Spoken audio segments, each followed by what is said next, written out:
What's up, everybody? It's Sam with Rowdy Alternative, and today we're with Taylor McCall. How are you, dude? Doing great. How you doing today? Good, man. I'm very excited for this one. This is one I've been wanting to do for a while, man. And I guess before we hop into anything, man, just let us know what you're up to right now at this current moment. Like, you busy shows or recording? What are you up to? Yeah, totally. After about of this past year, 2025, mainly writing for my third record. I've been kind of hibernating and a bit of a hermit, and so coming 2026 here, just getting back out there and being active. And I've got a show coming up here at the end of the month, and doing working on new music in the studio, and so all the good things, and hopefully have some new music out here soon and do some touring. Awesome, dude. That's exciting. Way to kick off the year, you know. Yeah, totally, absolutely. Right on, man. So just so people could kind of get a background on you, let's kind of go back in time a bit, if you will. So you come from South Carolina, correct? Correct, yeah. And so I'm from Kentucky, and I'd imagine the music is kind of similar in a way, just because of where we're maybe geographically located. I could be wrong, but I was wondering, kind of, what was the music scene, or what was it like uh, being there, and like the music that surrounded you out there?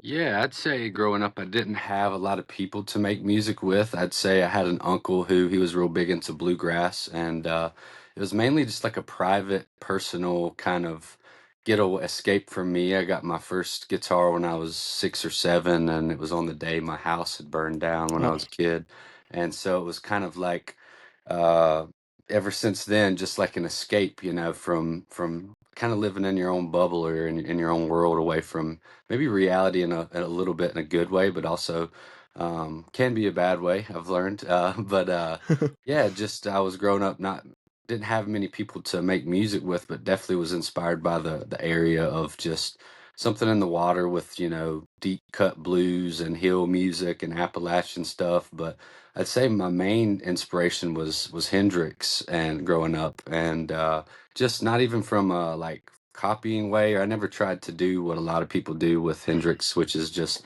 rip everything off, but take the essence of it and the attitude, and sprinkle in maybe a little bit of his flavor, but with the approach of like who I am as a person. And the music, first music that I started making and releasing was definitely that. It was all from an internal place rather than, oh, I was inspired by Bob Dylan or whatever. Yeah, and now that you mentioned Hendrix, and like, at least for me, when I listen to some of your stuff, first off, and if we're gonna start talking about like your sound, it's Mm, what I like the most about it is it's just unique. Like, there's I feel like there's definitely different kinds of, if you like, styles, that it's all like kind of a big melting pot. And you mentioned Hendrix, and I yeah, was listening, I'm like, I get that kind of like, there is that bluesy kind of sense of, yeah, like, you don't really know what it is, and I think that's like the sure. beautiful thing about it, man. And if you would kind of describe like your sound, if you had to, like, how would you describe it? Yeah, I would say there's kind of, for me, a way I look at it, and it's something I'm trying to always like put a finger on, because it's like just depends on what I have in my hands and the mood I'm in that day. And what you're gonna get is, if it's on an acoustic, it's gonna be this kind of raw, more soul gripping, intimate, Mm, flavor. And when it's on the electric, it's this more like um menacing kind of blues in a way that can be evil and in a cool way, but also just a little bit of darkness in both. But when the electrics come out, it seems to jump out a little more. Yeah. yeah, and especially in a time we're in now, when like in the music world, you could look at country music, any genre really. It's kind of cool how the genre lines are being blurred, and I feel like there's a lot more artists Mm. maybe feeling free to experiment more, or like the ones that have been doing it, maybe like people are looking into them more. Like, what do you Yeah. feel about that? I'd agree with that, and I'd say that's something I've always just done naturally from the beginning. Like, I don't do this for any other reason besides myself and to help myself, but also serve others with that. If putting that out in the world serves them and uplifts people and gets them through the day, or has some kind of positive thing, then that's kind of, I feel like that's a life worth lived. You know what I mean? And it's something, it's not just putting more noise or more slush out there, Mm, because like if I felt like I was doing that, I wouldn't do that. I wouldn't do this if I didn't feel like I had something to say, or things to get out, or it's aside from just being a creative person. But yeah, I'd agree with what you're saying with that. It's especially this day in the world where it's everybody's. I feel like that's why they're getting away from the mainstream news and more podcast or this or Yeah, that. It's like to cut the bull crap, and yeah, just it's this thing of people are really wanting reality a little more in this kind of AI world. yeah, yeah. Like getting the more raw view of things and stuff like that. And when you and you kind of hit on it there with your songs, like you every artist does it for them. Obviously, that's how they get into doing stuff. But I've always like from the outside looking into like the artists and when they work and when they create, it just seems like a crazy thing that it would if their music connects with someone like they have never met or just anybody in general, like that feeling has to be crazy, I think, because songs are so personal to you guys because they're your songs. So when you do put them out in the world and it connects to so many people, can you kind of describe that feeling that it gives you, I guess? It's definitely it's the most satisfying. And just before I got into this, I was very lost and kind of in a dark, depressed place, and was just like, kind of called out. And I was like, there's a higher power above. Like, show me, it's the way I was living. It was just not. I was like, show me what I'm supposed to be doing. Why am I put here? You know what I mean? Why I don't want to do things my way anymore because they've only gotten me Mm, to the bad places or negative places or not in harmony with what I'm supposed to be doing. And then when I was kind of given the gift of music and pursuing that, which is kind of a crazy thing to think about now, it's like how naive but realistic you have to be to get into it. But then the more you learn, it's like, man, that was quite the endeavor to believe, immediately, like, hey, I'm going to do this. You know what I mean? And mm-hmm. it is when you start finding and hearing from people that something you wrote for out of a feeling they have a similar feeling that's helped heal them. It's just there's not much better you can get with that, and that to me is the purpose that I feel like I was looking for, and um, never expected I would maybe even get. It's especially hearing from people that have said my music's helped them with getting them through the night so they didn't harm themselves, or they've just had this experience or that experience with it. It's a gift. It's beautiful. It's we think we do it, but the good ones aren't. The ones that really impact people, I don't think, are a mental, like, thought out thing. I think it's just something that's given to you if your antenna's up. Yeah, that's interesting, man. And kind of going back to what we were talking about at the beginning, like how you said when you said that you weren't really surrounded in any kind of music scene or group or culture or whatnot. So when did you know whether it's like when you landed in like maybe a circle or like when music you really connected with like maybe other people like I Mhm. know and correct me if I'm wrong but you moved out west I believe right. Yeah, when I was 18, yeah. Yeah, well, let's talk about that for a bit because moving anywhere is hard for anyone. I'm a huge worrywart and I hate change, so I that Uh, gives me chills just when I saw that. So, Yeah. can you kind of describe like that whole process and like Yeah. moving out there and how that maybe shaped you not only creatively but as like a human being too? Yeah, 1,000%. I'd say before music, I was kind of as crazy and engulfed with fly fishing. I love that. It's Mm, like always been something that's just one of my favorite activities. It's a very I look at it in music as very similar things. You can have music or fishing that is throwing a rod and just yeah. to, get this or that, or you can kind of take it and dig deeper in this meditative quality that is more artistically like a discipline, which is my favorite thing, rather than just like some surface level hobby that you're doing. And so that brought me out to Montana, and just thought I was going to be a fishing guide the rest of my life, but it turns out I wasn't meant to live out there. I very struggle with, seasonal depression and mm, being there in the winter all cooped up around people that don't talk like you or ain't no like mama's food around. It's yeah. just kind of got me into a dark place, and I was like, man, I got to get out of here. But that's where I started writing songs, and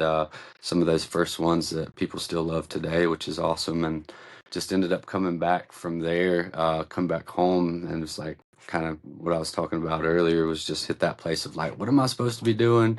Mm, I'm going to a technical college now, and I know more than the teach her about building because thought I was gonna get into construction, and then finally I just ended up, deciding to do music, and I came to Nashville, and one of the first people I met was Dave Pahanish, a songwriter, hit songwriter, but also just a very gypsy soul like me, and Mm, still best friends to this day. But he was the first person to meet with and start writing with, which would have been when I was probably 20, 21. mm. And yeah, that's what got me to Nashville, and then ended up getting a publishing deal. And I think September of 2018.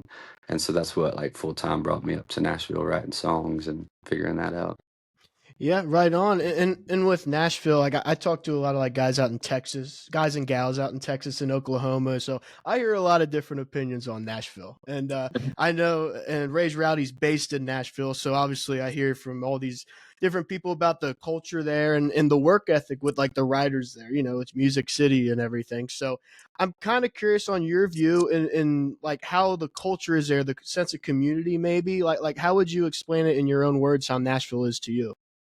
Yeah, I think it's a sea of you can get into the rough waters real quick if you're not careful, but if you have a level head and a conscious effort of who you are as a person, it's whatever style or course or path you want to take because it has that's the beautiful thing about Nashville is like people say this or that or about Texas or LA and stuff. It's like in my mind, Nashville's like, where it's where the best of the best people come to, whether it's engineering or recording or fixing tape machines or this or that. And it's like, there's a broad group of people that are on the outside of just what everybody knows or sees that most people would never hear of that are some of the wickedest players, best, most talented people, writers, creatives. And you got to know how to navigate, what your flavor of that is and what is good for you and you feel like is authentic and it's but you can easily, take the route of like,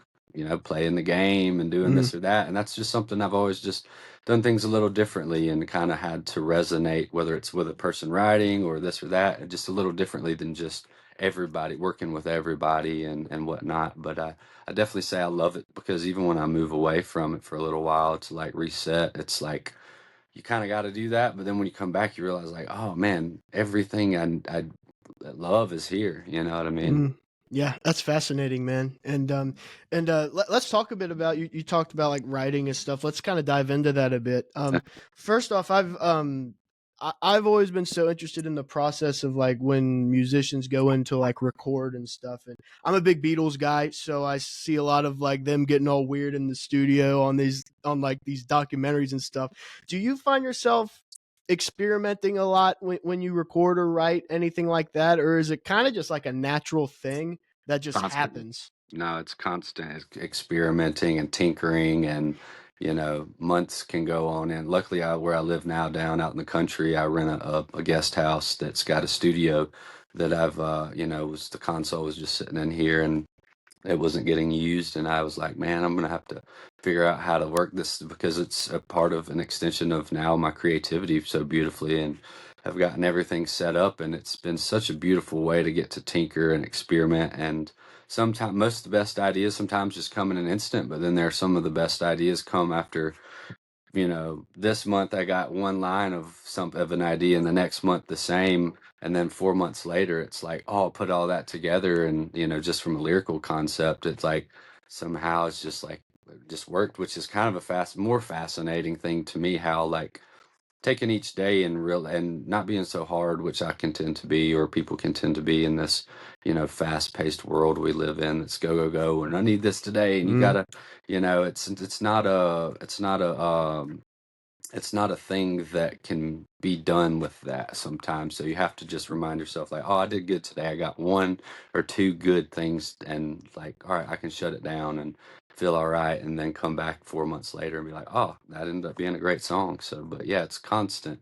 And that's what's so fun. I love sometimes more of the, even if you don't get anything done, just the sound searching and whatnots can be great, but that obviously doesn't always pay the bill. So you gotta sometimes get back to focus and be like, all right, this is just distracting me. I gotta sit down with an acoustic guitar. right. And like surely like when you do take your time and like everything you said there, like take that process of like waiting it out until you find the right sound. Like, I mean, that has to have the better like quality. I hate to use the word product, but you know what I mean. The greater result at the end of the day. Yeah, Yeah, for totally. sure. Yeah, I mean, because you can squeeze the crap out of something and force it up against the wall, and that's never good. Yeah. And sometimes it can feel, you can do that because you feel like you're being productive, but you're actually not. You're just forcing the muse, which is a very tough balance to try to strike and figure out. Because sometimes when you're not doing that, you feel like you're being lazy and not working, but it's got to find this very harmonious balance of work and play, and also not forcing it, which can be hard when it turns into an occupation, or you just because you love it, you want something new, or you want to make a new song or a recording. Yeah, and before we move on, there's a couple songs that stuck out for me. Me and my friend were talking about it before we hopped on here. That if we could talk a bit about a couple of them, Sure. Rolling Stoned again. That really stuck with me when I took a deep dive again this morning. And it's a very bland question. I apologize, but can you kind of give us like the background or like maybe the themes to that one? Sure, I can tell you a bit about that one. So that one's a perfect example of what I was just kind of mentioning. I'd been sitting in here at the studio, like banging my head against the wall. Like I had this idea of like talking about a higher power or something, but in a cooler, darker way, of just an honest way. It's like, tell me revelator, and that just kept kind of coming back to mind, and I couldn't quite figure out what I was trying to say with that or where that might go. And then got together with my buddy Sean McConnell, who's helped me produce my last two records, and we do a lot of my favorite writing together. He's one of my favorite collaborators and writers to help me do my stuff with sometimes. And it's we sat down, just got some guitars and sat in his living room, and I had that line and mentioned that, and kind of just was peddling the first chords, and was like kind of almost kind of like envisioning it in like a Ray LaMontagne way. I was like, how could that vibe fit? And that just kind of opened up this portal, and then that one happened pretty quick in like 15 minutes or so. But yeah, just talking about, just being real. It's nuts. I will never understand how writers do that. Like like they start out with something and then it just kind of just happens. I don't have the terms for it, Yeah. but like Magic. it is magic. Yeah, let's put it that way. But so do you like co-write a lot? I've seen a few. Like you talked about, you played with them, and my next song I was going to bring up was High Life, and Mhm. working with Olivia Wolf on that. Can you kind of like explain how your whole process is when you co-write and stuff like that? I For know it can be hard sure. for some people, so. For sure. Early on, it was like trying to figure it out. It was like, oh, you don't have to go in and tell, your life story to everyone that you work with for the first 2 hours, or you'll never get nothing done. So it became more natural and something where you could just pop in a room and just like try to find, or whether it's writing for me or someone like Olivia when we first met, it was like, had to hit it off with the person first, and respect or admire what they're doing, interested enough to like feel like I could, write with them in a way that was productive and creative and beneficial and just fun. And it's a small circle of people, but like Sean and Olivia and my buddy Dave and a few other people. But yeah, those are some of my main people that I write with. And yeah, I end up getting with them, and just usually the first couple of times, especially with someone new, is like can be some of the best, and that happened to be with Olivia. And yeah, it's been awesome to like help her do some writing, and she's helped me with some stuff, and got to play on her record, and yeah, it was awesome. Yeah, I'd imagine when you do make that connection and it like clicks like that, because when you like if you get into the room with like someone new, it has to probably be like the first thing on your mind is like, are we gonna gel? And I'd Yeah, imagine the feeling of actually clicking as be like, all right, we're good, let's go. for sure. And that's why I've kind of gotten more conscious about how to like that process is just these days going forward. I tend to just like, all right, let's get a day, especially if it's someone I don't know, like let's just hang and meet. Mm, Let's like not even write today. If we do, cool, but not put any pressure on it, and just get to know each other, get to meet. And if we vibe, then go from there. And if we don't vibe, it's not like I have to like sit through this thing where we're both just, wasting our time. But yeah. gotten pretty good these days about put stuff on my calendar that I feel like is a fit. Awesome. Yeah. So let's talk a bit about. I know you have a Nashville show coming up here in like a week or two, I Yeah, think. January 24th at the OG Basement. Yeah. Yeah, right on. I'm I'm of the camp that thinks live shows are very important. And I say it on here all the time, but like live shows are pretty important when it comes to making new fans. I think like I can't tell you how many times I stumbled into a club and saw someone for the first time, and I'm still listening to them today. And I think that could be like a very good first impression. Mm. Obviously, I was kind of wondering like what your thoughts are on that, like because I just think the live shows are like maybe one of the most important parts. I think Yeah. about maybe you might have a completely different opinion. What do you think No, I about mean, that? I did early on. I struggled with touring and playing shows because I'm a very sensitive, heightened, nervous system dude. I was like, man, I don't feel like I could I don't find this enjoyable. I don't know how I could do. Which I was like, how am I going to do this if I don't enjoy that? And then I got called from to go on tour with Robert Plant a few Oh years ago, yeah, and getting to do that with repetition was like, a good. It was great for me because it really took me to the most echelon of high touring and high pressure, big whatever, sold out thousand cat, and then being able to do that nightly for 15 nights straight, two different tours, that really put the bug in me and made me feel like it was. I had a different perspective on it, and it just took a little time to get ready and feel comfortable with doing that, and it gave me a different look on it rather than going out and doing this scary thing and standing in front of people. It was like, oh, I'm here to serve the music that I've written, and that's half of it because it's to make great things is great, but to not get to like go out and play those, it's you're missing half the engagement with the people that want to listen to it, and you get to serve more on, and be there for people, and maybe you know, just kind of looking at it like being a missionary in a way. It's like if you sit at home all the time, you're not going to reach many people. You got to get out there and get on the road. But yeah, I've kind of changed my tune on that and have fallen in love with actually playing, which has been great. And just being free rather than tense or trying to mm, control something. That's easy to do, but playing from a place of freedom and like letting go is easier said than done. But to do that is like, it's kind of my main mission now. And with going forward this year and Nashville especially, like doing some monthly shows to really help myself get out there more and offer some fans the experience to see it and also to like just tinker with stuff live and play some of the new music.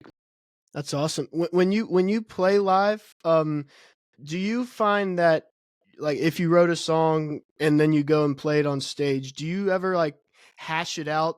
Like, do you better on stage? Does that make any sense? Like in a live setting, are you ever like workshopping like up there as well, like to put a song Sure. together? Constantly. I mean, some stuff you immediately the live thing's completely different because it just the way you recorded it was it just doesn't you know uh Like translate? Yeah, it doesn't translate live. So you have to find ways, or some songs just don't translate live because you don't have these things maybe that make that, which is okay too, but that's rare. But usually a good song, it can live in many different worlds, but it can also like tell you what it wants to be, whether it's live. And there's certain songs that have grown to be even cooler live with time, but also stuff that just, stays the same. But try to find with each show or with each year of just not trying to do what we did the last year and trying to find new ways to like spin that song in a better or cool way. Right on, man. Dude, thanks so much for having on. Before we close out, I got a couple more things. This is kind of a softball question, but uh, 2026 just kicked off. You kind of hit on a few things for the year throughout this interview, but are there anything like short term, long term goals that you might want to accomplish this coming year or this year, I should say?